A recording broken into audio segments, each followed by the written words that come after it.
Have you ever realized that every time you speak, you lose power?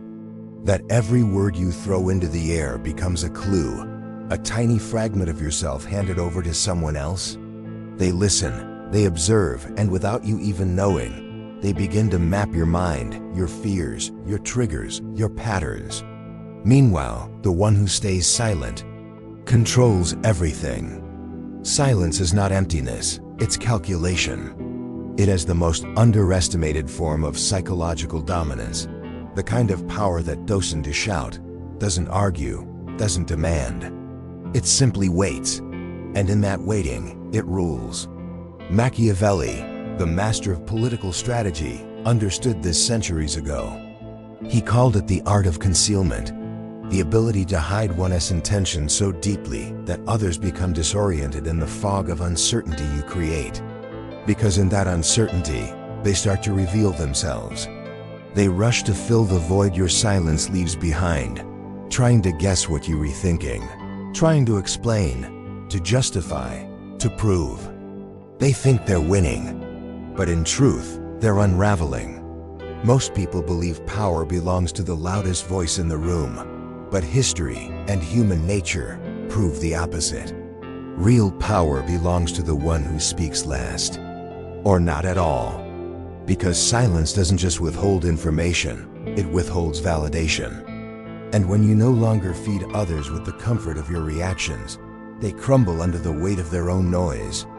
In this video, we'll explore why silence is your most terrifying Machiavellian weapon, a force that turns uncertainty into control and presence into psychological power. You're about to see that silence ascend to the absence of power. It is power, refined to its purest form. Before we dive deeper into this journey, take a second to like this video, subscribe, and turn on the notification bell. That way, you'll be the first to receive my next deep, mind-opening video, lessons that challenge what you've been taught about power, psychology, and the human soul itself. Most people are terrified of silence. They fear it the way a child fears the dark, as if something hidden inside it will expose them. In conversation, in confrontation, in love, silence feels unbearable. They rush to fill it with explanations, apologies, nervous laughter, anything to avoid that heavy moment when nothing is said. Because in silence, masks start to slip. And most people have built their entire identity on noise, on being seen, heard, validated. They've been conditioned since childhood to believe that silence means weakness, rejection, or lack of control. That if they don't respond, they'll lose their place in the game. But Machiavelli understood something far more dangerous. Silence isn't weakness, it's threat. In The Prince, he wrote, "Men judge by what they see, not by what they know." And when you give them nothing to see, when you don't explain, when you don't reveal, you become unreadable. To the human mind, there is nothing more terrifying than uncertainty.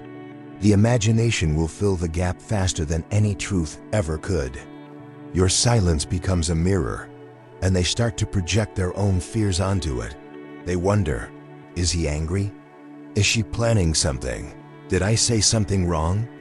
And as they wonder, you gain control, not by manipulation, but by presence. You see, we live in an age of overstimulation. Everyone talks. Everyone posts. Everyone reacts. Every thought, every emotion, every insecurity is thrown into the public square for validation. And yet, the more we speak, the less power our words carry. Because when everyone is shouting, silence becomes magnetic.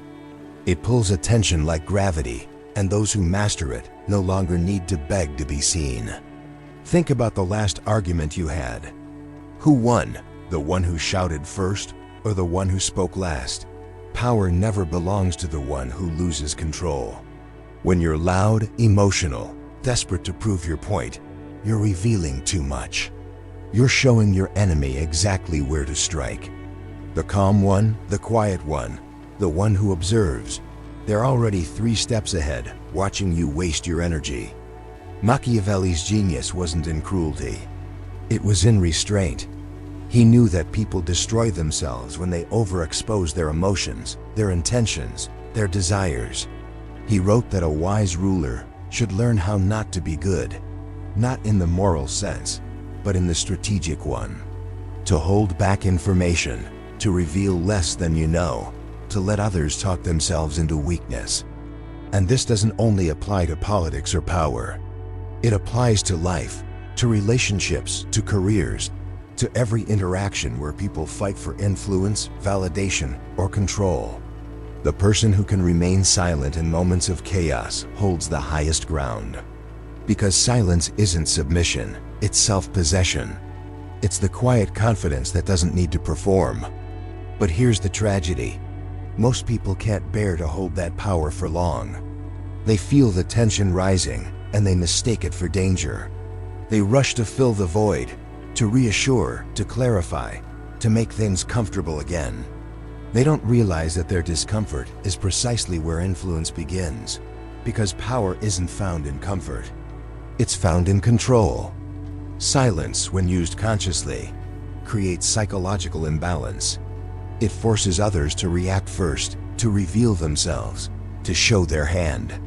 In that moment, you see who they really are, not the mask they wear when things are easy, but the truth that surfaces when they can't handle the unknown.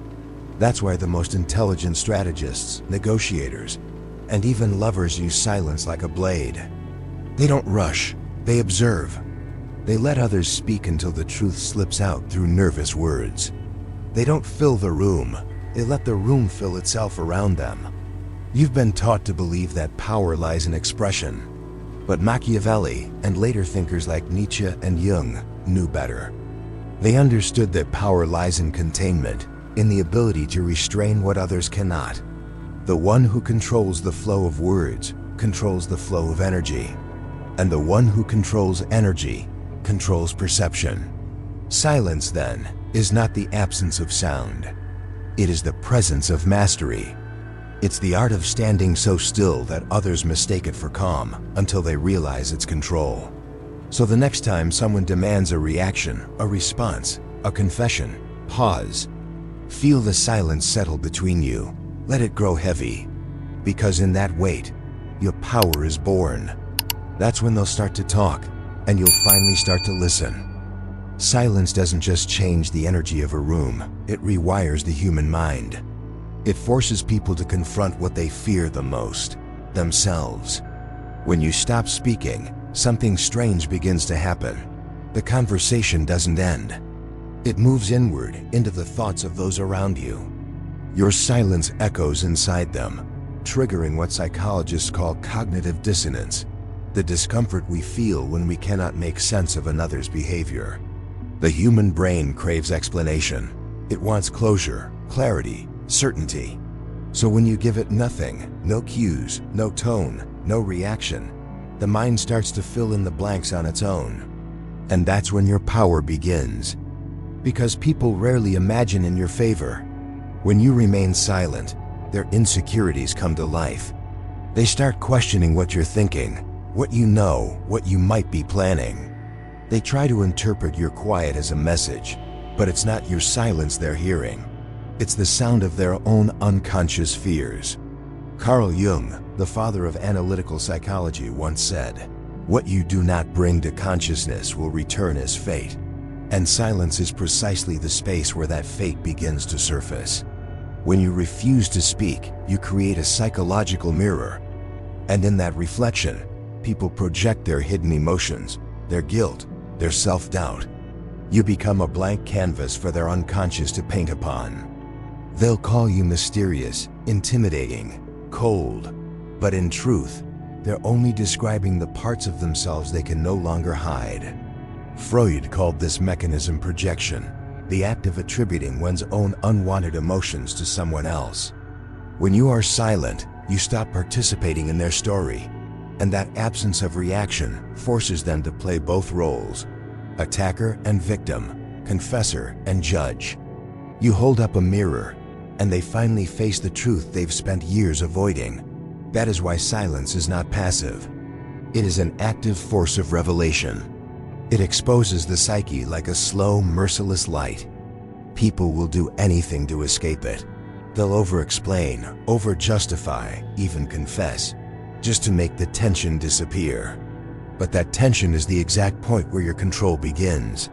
Think about it this way. When two people argue, they are fighting for narrative control, each trying to define reality through words. But when one of them stops speaking, the other is left alone with their own voice. And that voice becomes unbearable, because silence breaks the illusion of shared understanding. It turns conversation into confrontation, not between two people, but between one person and their own conscience. Jung believed that every individual carries a shadow, the dark, repressed side of our personality that contains everything we deny about ourselves. When someone confronts your silence, their shadow begins to speak. It accuses, it rationalizes, it pleads for validation. And you, by staying quiet, force them to meet that part of themselves head-on. That's why your silence can make others angry, anxious, or defensive, because it's not you they're fighting. It's their own reflection.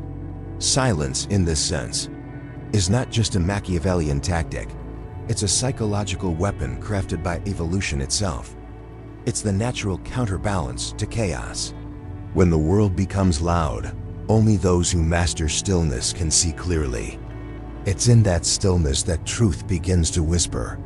And those who have learned to listen to silence no longer fear manipulation, because they've learned to observe the mind in motion, not through words, but through what happens when words disappear. You can see this power in every domain of life. In negotiations, the one who speaks less gains leverage. In relationships, the one who pauses before reacting gains emotional control. In leadership, the one who knows when not to speak commands the deepest respect. People interpret your restraint as wisdom, because in a noisy world, silence feels like authority. But there's a deeper dimension to it, one that goes beyond strategy. Silence is not only about controlling others. It's about mastering yourself.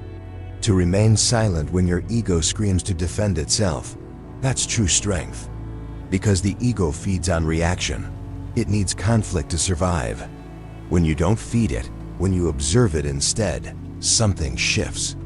You begin to see that most of your suffering comes not from others' words, but from your need to respond to them. Jung wrote, "Until you make the unconscious conscious, it will direct your life and you will call it fate." Every unnecessary word you speak is an unconscious attempt to control what cannot be controlled. Every time you try to prove yourself, to explain yourself, you're surrendering your inner authority to the noise of the world. But when you sit in silence, you stop reacting. You start seeing, and seeing is the first step to freedom. Silence, then, is not absence, it is awareness. It's the pause between thought and action where truth reveals itself. It's the breath before creation, the void that gives meaning to sound. And when you learn to hold that space, when you stop fearing it, you begin to command an invisible power that words can never reach. Because silence doesn't need to convince. It doesn't need to win. It simply is. And that quiet certainty terrifies those who are still slaves to noise. Power, Machiavelli wrote, is not taken by force. It is perceived. It doesn't belong to the strongest, nor the smartest, but to the one who knows how to shape perception. And silence is the purest tool for shaping it. In The Prince, Machiavelli described the art of ruling as the art of appearance. He understood that most people judge by what they see, not by what truly is. So the wise ruler, or anyone who wishes to command influence, must learn to hide his motives behind a mask of composure. To speak less, to reveal little, to allow others to underestimate him. He must not seek to prove his power, but to imply it. And nothing implies power more than silence. Imagine two leaders entering a negotiation. One talks endlessly, explaining, persuading, convincing, while the other listens quietly, eyes still, face unreadable. The first seems eager, emotional, desperate to be understood. The second appears calm, detached, unknowable. Without saying a word, the quiet one gains the upper hand. Because silence in moments of tension is a demonstration of control. And control, in any form, is power. In the modern world, this dynamic hasn't changed. Only the settings have. You see it in offices and politics, in relationships, in digital spaces flooded with voices screaming for attention. The ones who talk the most are rarely the ones who command it. The ones who know when to withhold, when to stay silent, when to disappear, are the ones who become magnetic. Because mystery is currency, and silence is the vault that guards it. This is the essence of Machiavelli's Art of Concealment. To conceal doesn't mean to deceive. It means to protect your interior world from the intrusion of others, to make your thoughts a fortress, not a marketplace. He warned that revealing too much too soon makes you predictable, and predictability is the death of influence. If others can anticipate your next move, they can manipulate it. But if they can't read you, if your silence leaves them guessing, they are forced to reveal themselves instead. In a world obsessed with transparency, concealment has become the rarest form of authenticity. Because those who reveal nothing are not lying, they are choosing. They are deciding what deserves to be seen and what must remain sacred. That's not deceit. That's discipline. Machiavelli would say, never let others see your full intent. Never explain more than necessary. Never justify what needs no defense. When you justify yourself, you place your truth below another's judgment. When you remain silent, you elevate it beyond question. That is why he believed that rulers, and by extension, anyone seeking mastery over life, must cultivate an economy of expression. Every word you withhold adds weight to the next one you speak. And this principle echoes through Nietzsche's philosophy as well. Nietzsche understood that strength isn't about resistance, it's about self-mastery. He wrote, "The less you react, the more terrifying your presence becomes." To him, silence wasn't submission. It was transcendence. The Bermensch, the higher human, doesn't waste his energy explaining himself to those who cannot understand him. He observes, he endures, and in his stillness, he radiates something unshakable. Now apply this to your own life. In your workplace, the colleague who rushes to speak in every meeting may seem confident, but the one who listens, notes, and speaks last commands the most respect. Because their silence implies authority. They don't compete for space, they own it. In relationships, the one who reacts emotionally to every accusation becomes a puppet of their own feelings. The one who pauses, breathes, and responds with calm, or doesn't respond at all, turns the dynamic upside down. Because silence forces others to reflect on their own words. It denies them the comfort of your emotional validation. Even in social settings, silence can be magnetic. People are drawn to mystery, to what they cannot easily define. They project depth onto the quiet, strength onto the reserved, confidence onto the composed. That's not illusion. It's human psychology. We interpret silence as power because it suggests that the person before us knows something we don't. And that, more than anything, commands respect. So when Machiavelli said, "It is better to be feared than loved if you cannot be both," he wasn't glorifying cruelty. He was describing presence, the kind of quiet authority that unsettles those who rely on noise. To be feared, in the Machiavellian sense, means to be unpredictable, unreadable, and unshakable. Fear is born from uncertainty, and silence is the perfect architect of uncertainty. The lesson is simple. Power is not in what you say, it's in what you choose not to. Every silence, if intentional, becomes a message. Every unanswered question becomes a mirror. Every withheld reaction becomes a statement of control. So the next time you feel the urge to explain yourself, remember, the world doesn't respect noise. It respects weight. And weight comes not from the volume of your words, but from the value of your restraint. Because in the theater of power, everyone is acting. But only the silent ones write the script.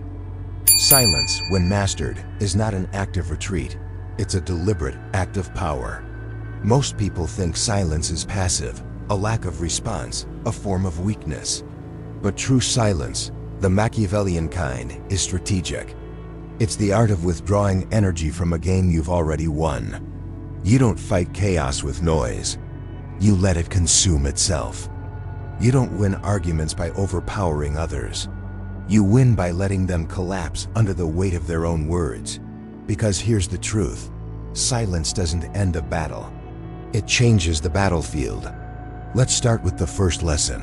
When someone tries to provoke you, an insult, a jab, a criticism meant to shake your calm, most people react instantly.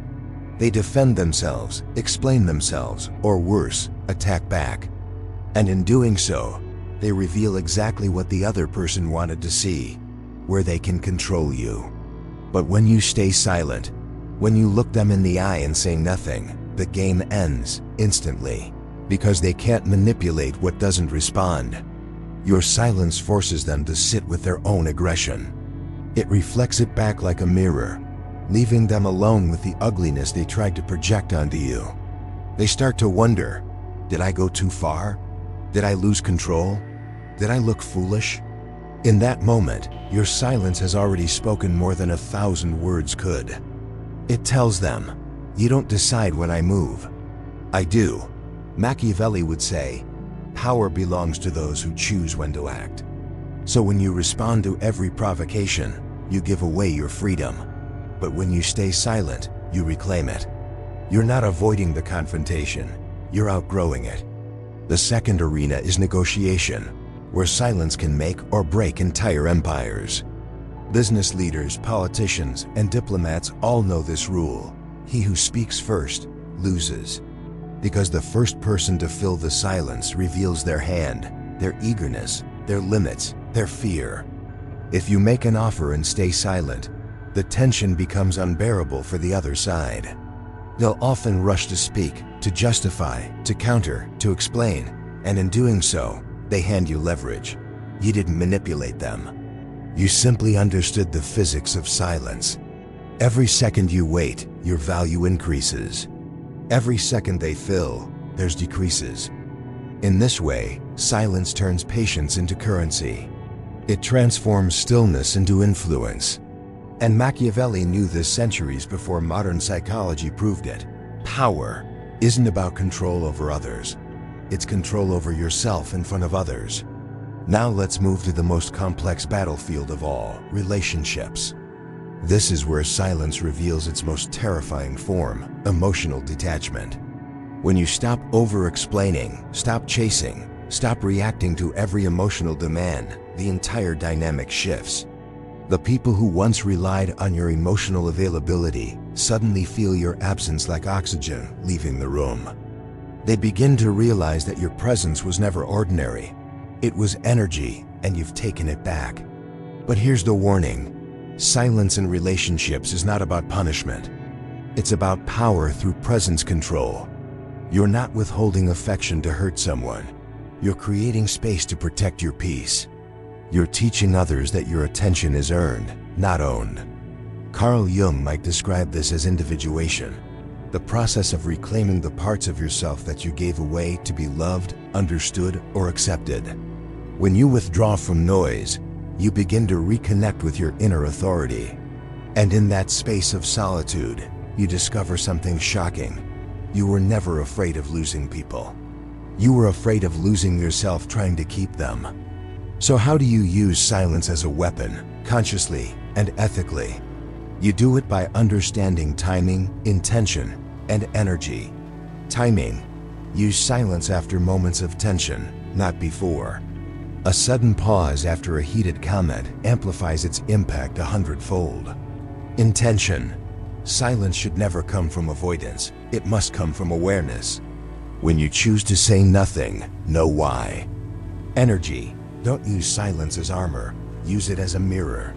Let it reflect your strength, not your bitterness. The real mastery of silence lies in emotional neutrality. You're not cold, you're composed. You're not detached, you're discerning. You don't hide your feelings, you simply refuse to perform them for validation. And here's the paradox. The more comfortable you become with silence, the louder your presence becomes. People feel it. They sense something different about you, a gravity, a depth, a steadiness that can't be faked.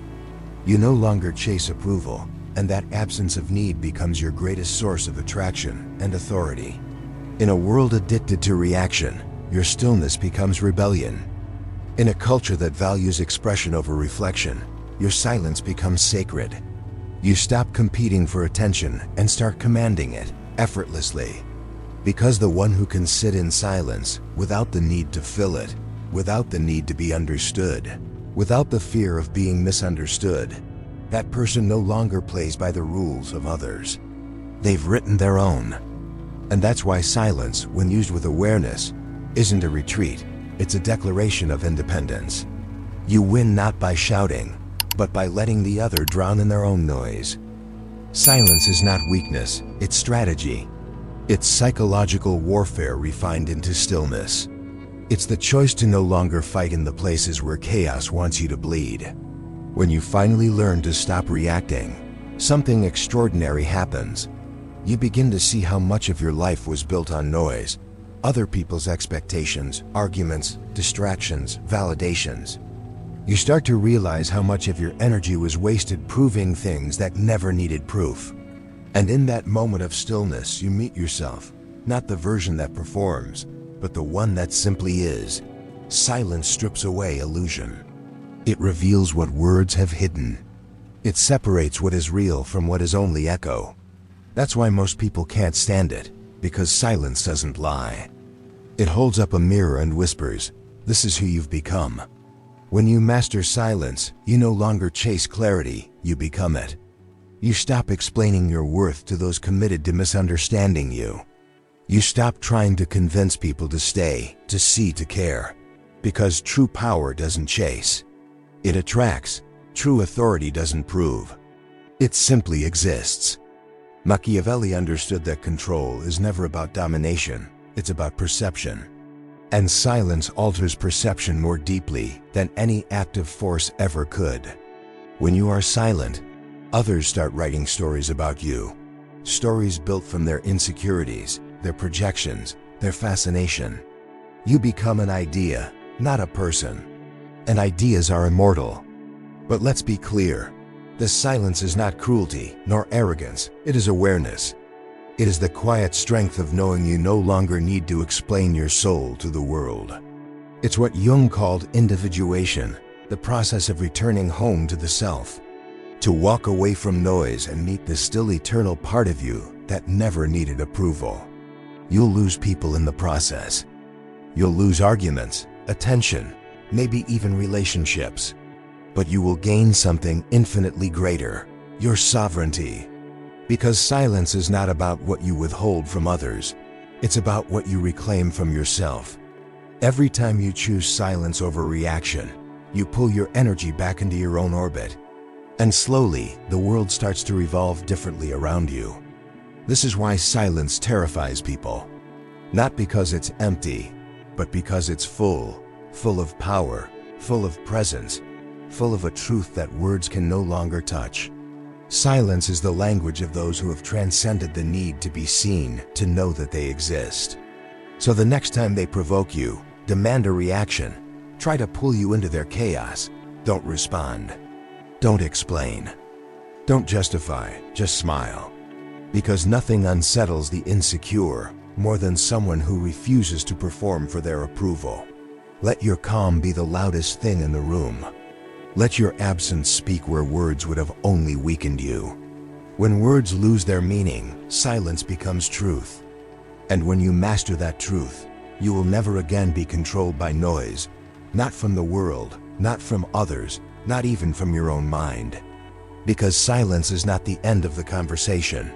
It's the beginning of your transformation. If this message resonated with you, take a moment now to like this video, subscribe, and turn on the notification bell. Because the next time I post, you'll want to be the first to hear it. Every week, we explore the deeper layers of the mind, power, psychology, and the art of awakening. And before you go, leave a comment below. What part of this lesson struck you the most? Was it the silence after being insulted? The silence in negotiation? or the silence that finally brings you peace? Share your thoughts. Your story might awaken someone else's.